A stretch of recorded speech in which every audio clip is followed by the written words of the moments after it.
នេះខ្ញុំមានការមកកំពង់សោមប៉ុន្តែដោយសារតែដល់ម៉ោងបូមទឹកដោះឲ្យបប៊ូគឺនៅបូមទឹកដោះហើយខ្ញុំឆ្លៀតឆ្លើយសំណួរឲ្យបងប្អូនស្ដាប់បន្តិចគាត់សួរខ្ញុំថាលេបថ្នាំហើយមកដូចដើមវិញអត់ហ្នឹងគឺគាត់ចង់សួរខ្ញុំពាក់ព័ន្ធជាមួយនឹងរឿងខ្សោយតម្រងនោមរឿងខ្សោយតម្រងនោមគឺមាន2ខ្សោយតម្រងនោមប្រភេទស្រួចស្រាវហើយនិងខ្សោយតម្រងនោមលក្ខណៈថារ៉ាំរ៉ៃប្រសិនបើខ្សោយក្នុងលក្ខណៈរ៉ាំរ៉ៃខ្សោយភាគច្រើនដោយសារតែជំងឺប្រចាំកាយណាមួយឧទាហរណ៍ថាយើងមានជំងឺទឹកនោមផ្អែមឧទាហរណ៍ថាយើងមានជំងឺលើសឈាមយើងមានជំងឺ lupus យើងមានជំងឺពាក់ព័ន្ធជាមួយនឹង nephrotic syndrome ឬក៏ជំងឺពាក់ព័ន្ធជាមួយនឹងការច្រោះឬក៏អាកត្រងគេហៅថា glomerular នៅក្នុងទម្រង់នោមរបស់យើងនឹងធ្វើឲ្យយើងខ្សោយទម្រង់នោមរ៉ាំរ៉ៃហើយសួរថានៅពេលដែលយើងលេបថ្នាំទៅមកវិញអត់គឺភាគច្រើនគឺអត់បកមកវិញទេប៉ុន្តែអ្វីដែលល្អយើងអាចទប់ទល់បានគឺធ្វើឲ្យអាការខ្សោយទម្រង់នោមនឹងឧទាហរណ៍ថាវានៅក្នុងកម្រិតទី1ឬក៏ទី2អញ្ចឹងយើងជួយទប់កុំឲ្យវាទៅមុខទៀតប៉ុន្តែក្នុងករណីខ្សោយទម្រង់នោមស្រួចស្រា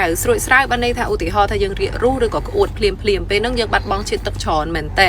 ហើយពេលហ្នឹងឯងប្រសិនបើយើងបាត់បង់ជាតិទឹកក្នុងរយៈពេលមួយរៀងយូរដែរទម្រង់នោមយើងចាប់ផ្ដើមខ្សោយហើយខ្សោយហ្នឹងគឺខ្សោយភ្លាមគេប្រើពាក្យថា acute renal failure អញ្ចឹងពេលហ្នឹង creatinine BUN អីគឺឡើងខ្ពស់មែនតើក៏ប៉ុន្តែនៅពេលដែលយើង rehydration វិញមានន័យថាយើងឲ្យទឹកគ្រប់គ្រាន់វិញយើងដោះស្រាយបញ្ហាដែលធ្វើឲ្យខ្សោយទម្រង់នោមស្រួចស្រាវនឹងបាន